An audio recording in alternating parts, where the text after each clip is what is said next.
রামায়ণের সম্পর্কে কিছু আশ্চর্যজনক তথ্য। নাম্বার 1, নন্দীসার রাবণকে অভিশাপ দিয়েছিল যে বানররা তার ধ্বংসের কারণ হবে। নাম্বার 2, কাঠবিড়ালির শরীরের গায়ের রং ডোরাকাটা দাগ ভগবান রামের দেওয়া। 3, যদিও ভগবান রামকে বিষ্ণুর অবতার হিসেবে বিবেচনা করা হয়, লক্ষ্মণকে বিষ্ণুর সাথে যুক্ত শেষনাগ অবতার হিসেবে বলে মনে করা হয়।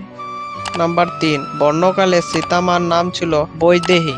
5, রাম এবং তার ভাই ছাড়াও রাজা দশরথের শান্ত নামে একটি কন্যা ছিল। 6, ভগবান রাম তার সবচেয়ে প্রিয় ভাই লক্ষ্মণকে মৃত্যুর দণ্ড দিয়েছিল। 7, ভগবান রামের স্ত্রী সীতা রাজা জনকের নিজের কন্যা ছিলেন না। 8, নাসা বিশ্বাস করে যে রামায়ণ এবং অ্যাডামস ব্রিজ এর গল্প একের অপরের উপর জড়িত। 9, রাম সরয়ু নদীতে ডুবে পৃথিবী ত্যাগ করেছিলেন। 10, গুরুকেশ লক্ষ্মণের আরেকটি নাম।